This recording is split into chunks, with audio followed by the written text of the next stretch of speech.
BF Rīga basketbolisti uzsākuši 2 izbraukumu spēļu tūri, lai aizvadītu svarīgas spēles VTB līgā, kā arī Eiropas kausā.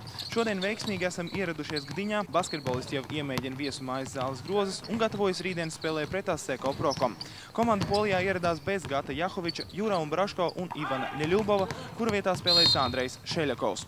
Iepriekšējā spēlē rītinieki savā laukumā piekāpās poļiem ar 63-76.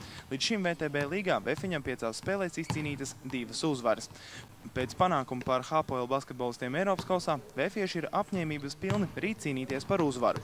Es domāju, ka viņi tomēr ir ņemama komanda, un es domāju, ka mēs esam atraduši nedaudz spēli, un tas mums ir neliela priekšrocība rītdienas spēlē.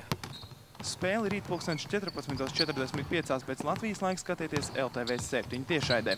Svētdien vēl būsim Polijā, bet pirmdien dosimies uz Čehiju, kur otrdien gaidām ļoti svarīgu Eirokausa spēli pret Nimburgu.